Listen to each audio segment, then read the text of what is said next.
Halo semuanya, Om Swastiastu. Assalamualaikum warahmatullahi wabarakatuh. Shalom, namo buddhaya, salam kebajikan, dan salam sejahtera bagi kita semua. Pada video kali ini, kami dari kelompok SGD IPE 21 akan mempresentasikan hasil diskusi kami mengenai skenario 1 yang sudah kami diskusikan pada SGD 1 dan 2. Berikut merupakan anggota kami yang berjumlah 16 orang dapat dilihat pada layar. Baik, terima kasih atas waktunya. Perkenalkan, nama saya Igusti Agung Wulan Panyandari dengan NIM 2308551022. Di sini saya akan menjelaskan tentang skenario. Adapun skenario yang kita dapatkan yaitu anak N, seorang anak laki-laki berumur 2 tahun, datang ke puskesmas dibawa oleh ibunya karena keluhan panas yang tinggi. Saat sampai di puskesmas, ada beberapa anak lain juga yang mengalami keluhan yang sama setelah mengkonsumsi jajanan di dekat rumah, tetapi anak tersebut tidak mengalami panas yang tinggi. Anak N sejak kemarin muntah 4 kali dalam sehari dan BAB cair 3 kali dalam sehari. Aktivitas anak tersebut menurun. Saat dibawa, anak terlihat lemah. Ibu mengatakan anak diberi nurit. Halo semuanya, perkenalkan nama saya Kada Setia Pratiwi dengan NIM 2308551073 dari program studi farmasi. Di sini saya akan melanjutkan mengenai pembacaan skenario. Atas nama N tidak mendapatkan ASI sejak umur 7 bulan karena ASI ibu tidak keluar, dan sebagai pengganti ASI diberikan air tajin dan susu kental manis yang ditambah gula. Pernah mendapatkan sumbangan susu formula tetapi tidak berlangsung lama. Kedua orang tuanya merupakan lulusan sekolah dasar. Ayahnya bekerja serabutan sementara ibu bekerja sebagai pembantu rumah tangga. Berat lahir tidak diketahui karena persalinan ditolong oleh dukun. Badan kurus, tulang nampak menonjol, wajah seperti orang tua, rambut hitam tipis, mudah rontok, nampak cengeng. Disarankan untuk dirujuk ke rumah sakit yang lebih besar. Hasil pemeriksaan fisik menunjukkan berat badan 10 kg, tinggi badan 80 cm, suhu tubuh 38-39 derajat Celcius, nadi 132 kali per menit, respirasi 32 kali per menit. Pada pemeriksaan intraoral ditemukan gigi pada rahang atas incisivus 1 dan 2 kanan kiri. Caninus kanan kiri berwarna kehitaman. Pada rahang bawah, molar 2 kiri dan molar 2 kanan terlihat adanya karies. Sekian, terima kasih. Baik, terima kasih kesempatannya. Perkenalkan saya Nikita Putri Santi dari Program Studi Sarjana Kesehatan Masyarakat dengan NIM 23025611075. Di sini saya akan menjelaskan mengenai step 2 yaitu masalah berdasarkan skenario. Yang pertama, apakah ada hubungan antara konsumsi jajanan dekat rumah dengan gejala yang dialami atas nama N? Yang kedua, apakah peran dari masing-masing tenaga kesehatan dalam penanganan kasus tersebut? Yang ketiga, apa dampak dari kurangnya akses terhadap pelayanan kesehatan yang optimal dalam kasus ini? Dan yang keempat, apa tindakan awal yang tepat untuk menangani kondisi atas nama N sebelum dirujuk ke rumah sakit? Baik, terima kasih atas kesempatannya. Perkenalkan, saya Igusti Agung Citra Pramadevi dengan NIM 2302511072 dari program studi Sarjana Kedokteran. Izin melanjutkan step 2 yakni masalah berdasarkan skenario. Baik, untuk rumusan masalah kelima adalah apa dampak jangka panjang dari kekurangan nutrisi pada anak usia dini seperti atas nama N. Kemudian yang keenam, bagaimana pengaruh sosial ekonomi dan pendidikan keluarga terhadap status gizi atas nama N. Yang ketujuh, bagaimana dampak kurangnya ASI dan pengganti yang tidak sesuai terhadap status gizi dan tumbuh kembang atas nama N. Dan yang kedelapan, mengapa atas nama N perlu dirujuk ke rumah sakit. Sekian dari saya, akan dilanjutkan oleh rekan saya. Perkenalkan, saya Gusti Agung Ketetayulan Martini dengan NIM 23055611145. Di sini, saya akan melanjutkan ke step kelima, yaitu tujuan belajar SLO yang telah kami tentukan sebelumnya. Yang pertama, ada meningkatkan kemampuan berpikir kritis dan problem solving. Yang kedua, memahami manifestasi klinis malnutrisi berat. Yang ketiga, menganalisis faktor risiko malnutrisi. Dan yang keempat, memahami hubungan antara malnutrisi dan infeksi. Baik, terima kasih atas kesempatannya. Perkenalkan, saya Rosa Afifah Nabila dengan NIM 23025611022 dari Program Studi Sarjana Kesehatan Masyarakat. Izin melanjutkan terkait step 5 yaitu tujuan belajar atau SLO.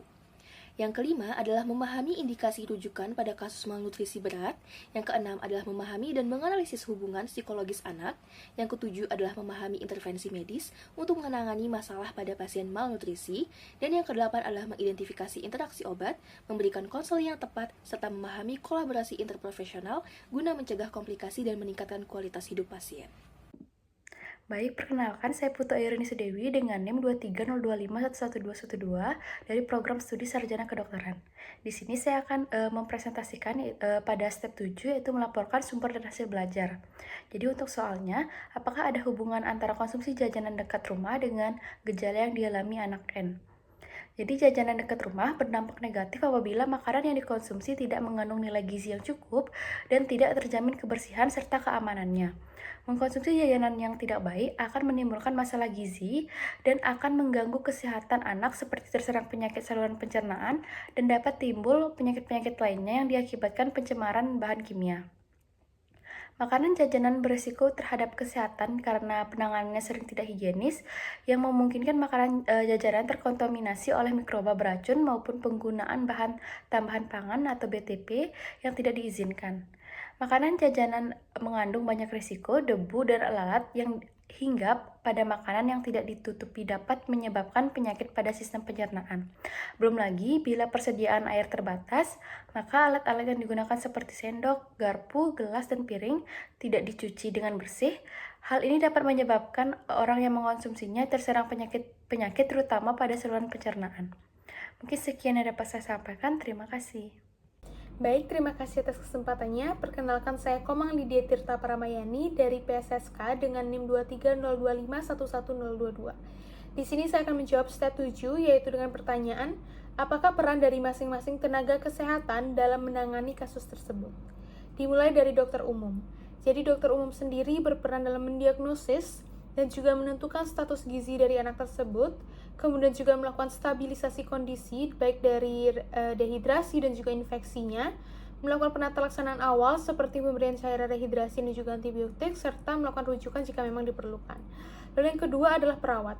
Perawat di sini berperan dalam memonitoring kondisi dari anak ini, juga melakukan pemberian cairan baik secara oral ataupun intravena, dan juga mencegah komplikasi serta memberikan edukasi kepada keluarga dari anak ini bahwa bagaimana cara merawat anak ini di rumah ataupun bagaimana terkait rujukan jika memang diperlukan. Lalu ada tenaga gizi atau nutrisionis, yang mana di sini berperan dalam menentukan status gizi dari anak tersebut dengan lebih rinci dan juga melakukan perencanaan diet terapeutik pada anak tersebut. Selain itu juga melakukan edukasi kepada keluarga dari pasien terkait pentingnya MPASI dan juga bahaya susu kental manis jika diberikan pada balita apalagi jika berlebihan. Lalu ada peran dari dokter gigi atau tenaga kesehatan gigi dan mulut, yang mana di sini berperan dalam menangani karies gigi pada anak ini dan juga kondisi gigi yang rusak. Karena jika ada gangguan pada gigi, terutama pada anak kecil, itu tentunya akan membuat mereka sulit dalam mengunyah dan juga mempengaruhi dari intake atau nutrisi yang masuk pada anak tersebut. Lalu ada tenaga kesehatan masyarakat yang di sini berperan dalam memberikan edukasi terkait sanitarian dan juga penyuluhan kesehatan, yang mana tentunya ini berperan penting dalam meningkatkan kesadaran dan juga pengetahuan dari masyarakat dan juga keluarga dari pasien. Mungkin sekian dari saya, akan dilanjutkan oleh teman saya.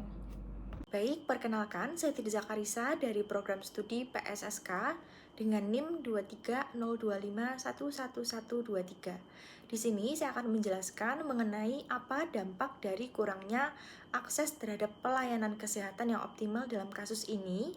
Pada kasus ini terdapat keterlambatan deteksi masalah gizi dan juga tumbuh kembang, di mana tidak mendapatkan pemantauan dari pertumbuhan dan perkembangan yang memadai, dan hal ini terlihat dari tidak diketahuinya berat lahir, kemudian adanya gizi buruk atau marasmus yang tidak terdeteksi dini, dan juga tidak ada catatan intervensi gizi saat gagal tumbuh. Hal ini menunjukkan tidak adanya akses atau kontinuitas pelayanan posyandu dan pemeriksaan rutin dari balita atas nama N. Kemudian, penggunaan praktik pengasuhan yang tidak sesuai, di mana karena orang tua atas nama N tidak tersentuh edukasi dari tenaga kesehatan yang dilihat dari sang anak diberi air tajin dan juga susu kental manis sebagai pengganti ASI, lalu juga tidak mendapatkan ASI sejak 7 bulan tanpa konseling laktasi, dan juga orang tua tidak menyadari bahaya penggunaan obat bebas seperti norit tanpa resep dokter terhadap bayi. Kemudian, hal ini juga akan memperparah kondisi anak dan juga meningkatkan risiko komplikasi. Lalu, rendahnya cakupan imunisasi dan juga layanan dasar, di mana kurangnya akses kesehatan juga berdampak pada hal tersebut, di mana kemungkinan rendahnya status imunisasi anak, kemudian tidak optimalnya deteksi dan juga penanganan penyakit infeksi seperti diare dan juga infeksi gigi, sehingga tanpa sistem rujukan dan juga pelayanan primer yang kuat, dan risiko komplikasi dan kematian ini akan semakin meningkat. Baik, terima kasih atas kesempatannya. Sebelumnya izin memperkenalkan diri. Saya Laura Damar Tirta Hendria dengan NIM 23025511024 dari Prodi PSSKG PDG. Di sini saya akan melanjutkan presentasi step 7 dengan pertanyaan, apa tindakan awal yang tepat untuk menangani kondisi pasien N sebelum dirujuk ke rumah sakit. Adapun tindakan pertama yakni penilaian status gizi dan hidrasi. Evaluasi awal mengikuti standar MTBS, manajemen terpadu balita sakit, untuk mengidentifikasi tanda bahaya umum. Dilanjutkan dengan terapi rehidrasi jika anak sadar dan masih bisa minum, dengan cara memberikan oralit sedikit demi sedikit. Namun, jika anak dengan gizi buruk berat, sebaiknya tidak langsung diberikan makanan biasa. Jika tersedia, diberikan formula F75 sebagai starter diet. Edukasi dan persiapan rujukan, stabilisasi kondisi anak dilakukan terlebih dahulu, termasuk hidrasi dan kontrol demam, sebelum merujuk ke rumah sakit. Edukasi pada orang tua penting agar tidak terjadi penundaan.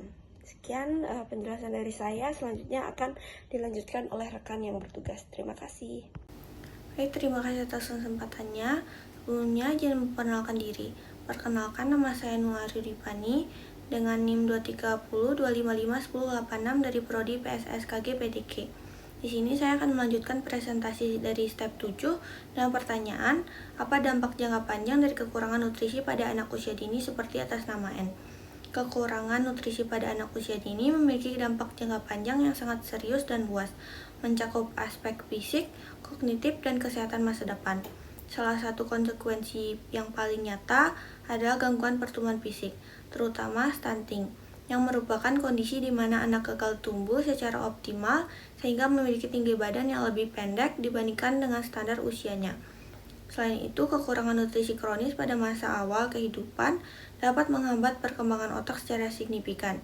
Akibatnya, anak-anak yang mengalami malnutrisi cenderung memiliki keterlambatan dalam kemampuan belajar, memori, dan fungsi eksekutif otak yang berujung pada prestasi akademik yang rendah serta gangguan perkembangan bahasa maupun perilaku. Dampak kekurangan nutrisi juga meluas ke resiko penyakit kronis di masa dewasa. Anak-anak yang memiliki kekurangan gizi pada masa kanak-kanak lebih rentan mengalami diabetes tipe 2, hipertensi, dan penyakit jantung. Selain itu, sistem imun yang melemah pada anak dengan gizi buruk membuat mereka lebih rentan terhadap infeksi berulang, yang dapat memperburuk kondisi kesehatan secara keseluruhan.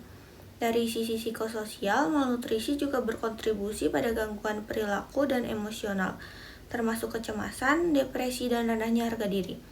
Anak-anak yang kekurangan nutrisi sering menunjukkan kemampuan perhatian dan memiliki memori kerja yang buruk, yang berdampak pada interaksi sosial dan perkembangan psikologis mereka.